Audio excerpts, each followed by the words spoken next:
lugar na natunugan last February. Opo. Oo, na mga 600 families ang affected dito ng sunog. So nandito tayo sa main road. Ito yung binabanggit ni Engineer Josephine Saing. So mapapansin natin yung mga bahay dito, temporary na nakatayo. Kumusta? Kikiam, okay ka lang? Ay, hirap eh, madulas yung rubber shoes ko. Huwag mo na pilitin, wag di kaya. Pumunta dun sa mga nag-iisda.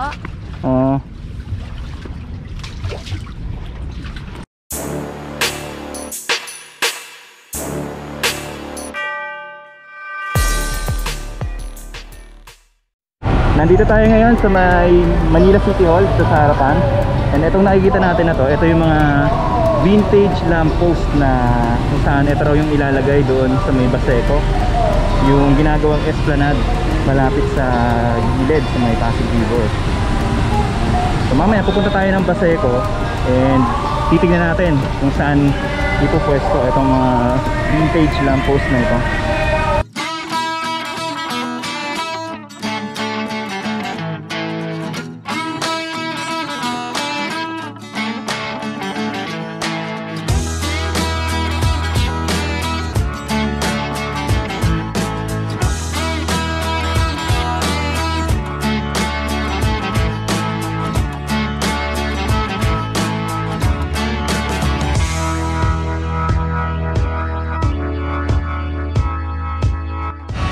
So nandito tayo ngayon sa part ng Baseco kung saan ito yung part na nasunog kamakailan lang.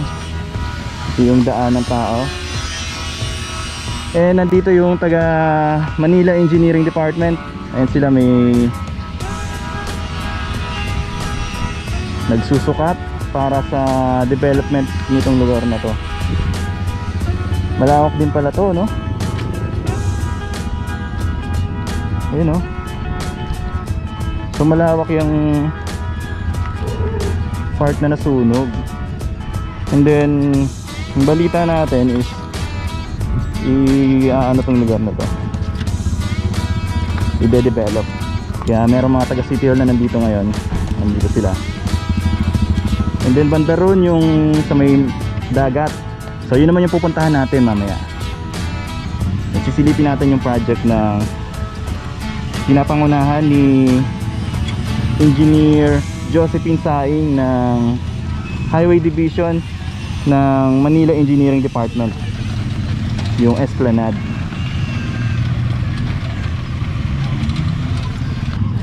Check natin yung mga nakasuot na eh. Parang dito yata itatayo yung condominium para sa pabahay. And pakilala ko nga lang pala sa inyo, ang napakaganda Kikiam TV. Good morning po.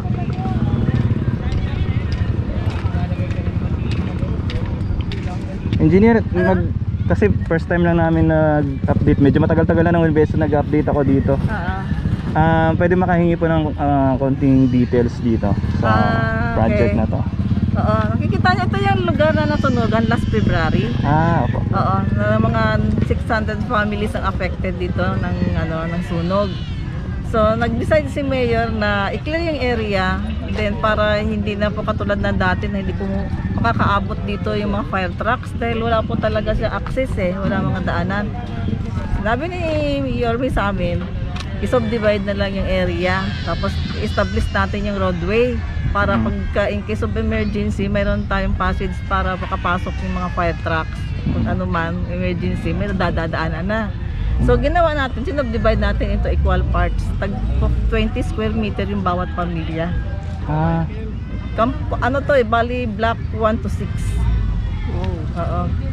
Tapos yan.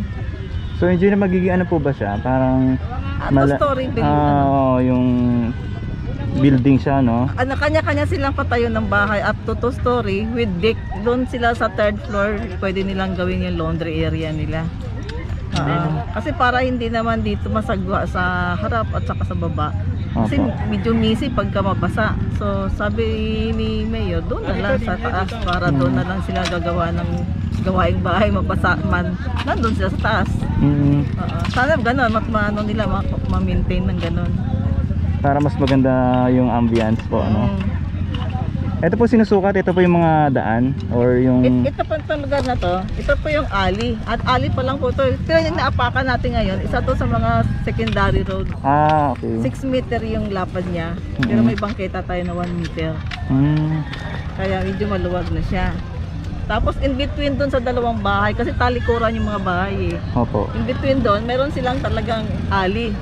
As yung pinaka tertiary roadway natin. Yun, magiging open dapat yan anytime. Para wala lang lang sa gabal doon pag emergency. Mga tricycle pwede pumasok. Opo, sa ADI. Oo. Tsaka engineer, last question, mga ilang families po yung beneficiary nito? Kung ilan yung nakaano sa listahan ng barangay, yun din yun ang beneficiary dito. Sila rin yung titira. Ipaparapol lang para hindi Oo, raffle. Free po talaga ito. Oo, free siya. Galing naman. Oo. Okay, so yun po, maraming salamat po engineer, si Engineer Josephine Saing po na Highway Division ng Engineering Department po.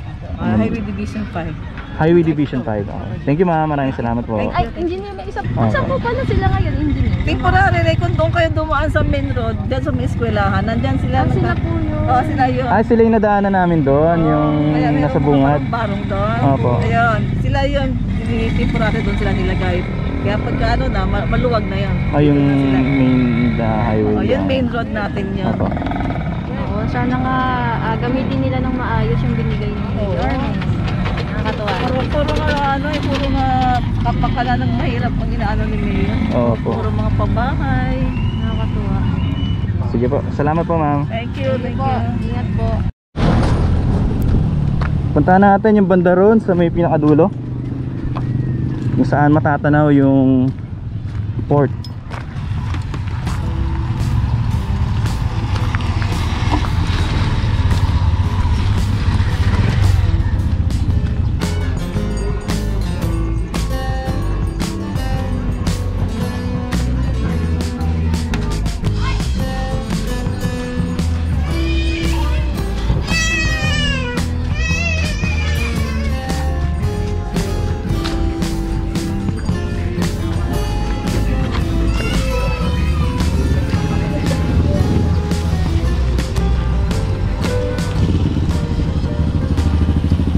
Ayan, so nandito tayo sa may gilid nitong Pasig River.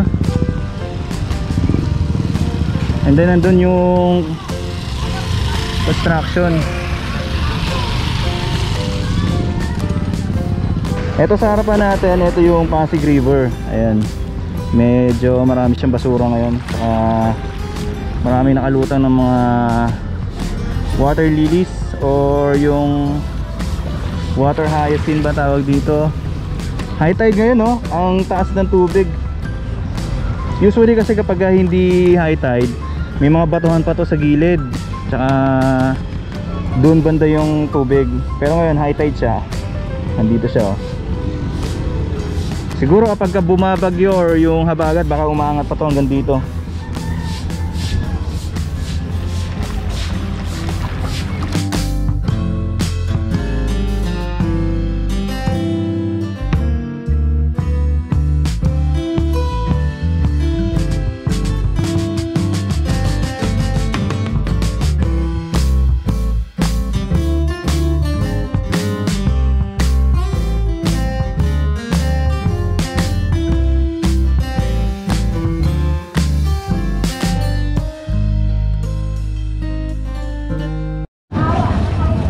So sila pala yung mga binabanggit ni Engineer Saing, yung mga nakatira dito temporary.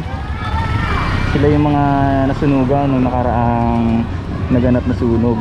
So pansamantala dito muna sila nagstay para video mo to, babayero to eh. Di sir, sige, salamat. Thank you sir, thank you. Salamat. So pansamantala dito muna sila mag-stay. Pero pag naayos na yung project, ay babalik na ulit sila doon. Ay naalisin na itong mga pansamantalang barong-barong dito.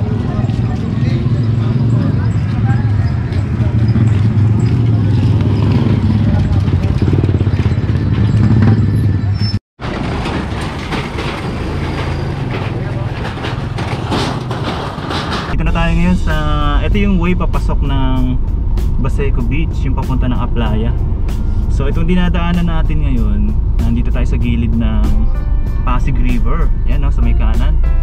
Ayan yung Pasig River. Tapos bandang kaliwa madadaanan natin yung nasunugan dito sa part na to, na inaayos ngayon nila Engineer Josephine Saing.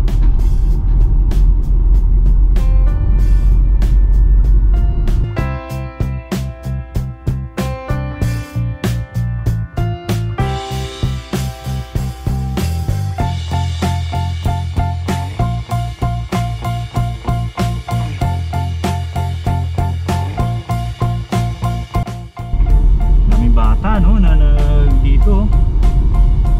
Ayan.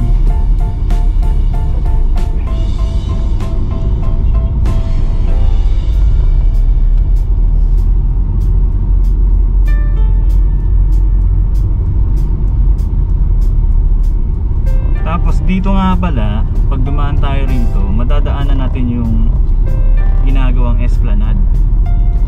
So marami tayong i-update ngayong araw na to dito sa lugar na to. Ang daming nagaganap dito.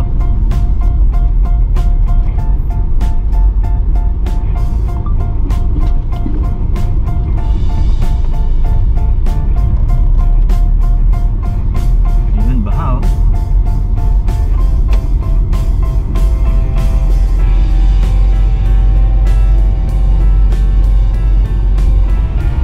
And mapapansin natin ngayon kung high tide oh. Taas ng tubig, ano no. Pero mabuti na lang mataas tong sasakyan natin, kaya kayang-kaya natin yan. Ayan oh, motor nga kaya eh.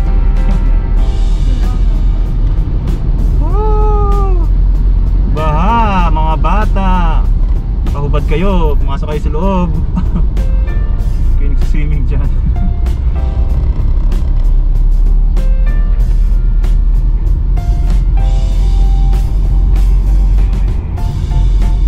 Ayun, tatanan natin dito yung backhoe na ginagamit ngayon dito sa construction.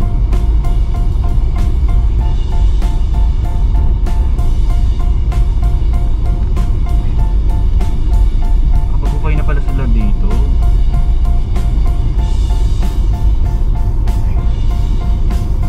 Tapos, ayun o, yung kulay green na yan, na nakikita nyo. Ano yan? Ang tawag dyan yung Water Master.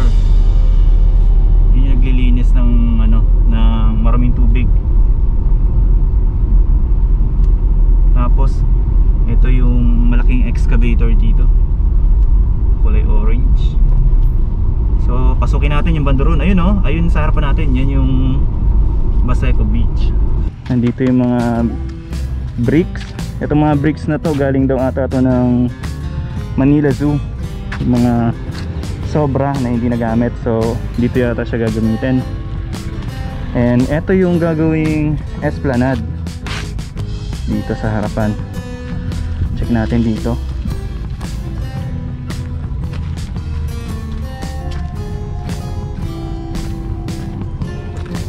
Ayun oh.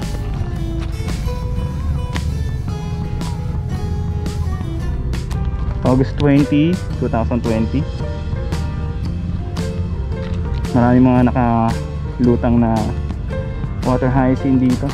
And then ito yung seawall oh. Dire-diretso papunta ron sa pinakadulo. Tapos dito naman yung mangrove. Ganda na rin ngayon. So dito yung daan. So kung hindi sana high tide, pwede natin pasukin to.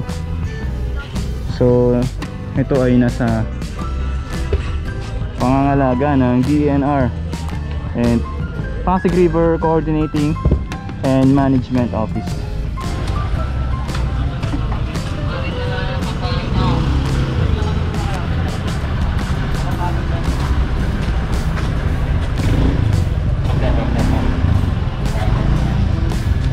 Yan, dito na tayo. So may mga bricks pa lang rito.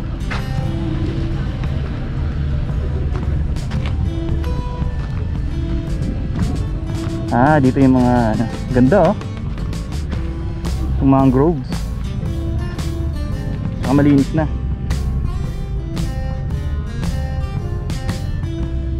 Now check natin yung dito. High tide oh. So mataas yung tubig ngayon.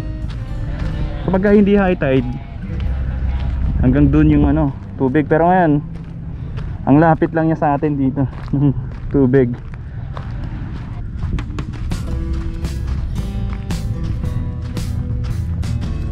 So parang bumalik lang ng konti yung mga basura. Medyo dumami pa rin ulit. Pero mas matindi yung dati, kasi dati sobrang dami ng basura noon. Ngayon medyo marami ulit. Eh may nangingisda ron nagsi-fishing. High tide, taas ng tubig.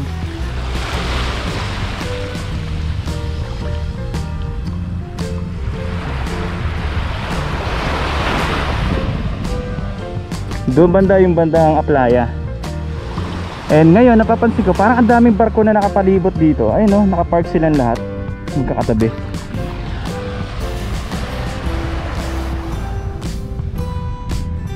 Medyo marami nga ulit yung basura. Pero mga basura kasi na to parang mga inanod to eh, dito sa Dalampasigan. Mayroong butas dito oh. Usually mga ano to eh, mga crabs yung nakatira dyan. Yung mga nabubuhay pa palang mga maliliit na alimasag dito.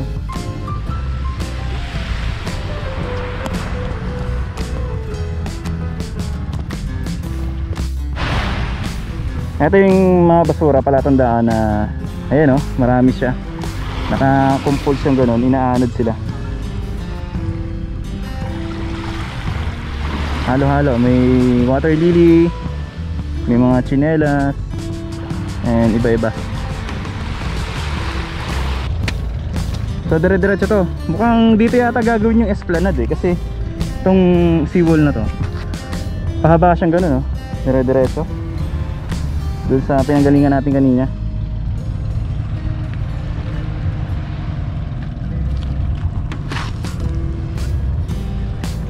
Ganda ng view pag dire-diretso kung naayos na to. Kung magagawan to ng esplanade, ganda no?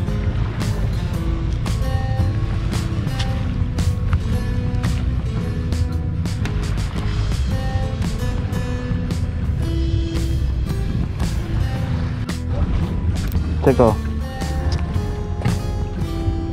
So try natin pumunta ron. Kumusta? Kikiam, okay ka lang? Ay, hirap eh, madulas yung rubber shoes ko. Huwag mo na pilitin, wag di kaya. Pumunta doon sa mga nag-iisda. Oo. Huwag na natin pilitin. Mahirap dito, dapat ano yung rubber shoes mo na. Oo. Pero kung ano, kaya namang gustuin. Pero wag na. Baka pagbawalan pa ta. Pero may nag-ano dun oh, may nangingisda.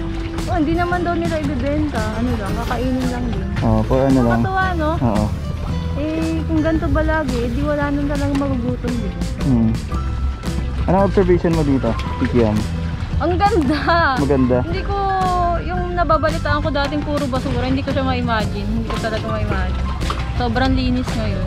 Hindi naman sobra. May konti basura pa rin. Pero, alam mo yung kaya mo nang lumangoy. Masasabi mong kaya ako mag-swimming dyan.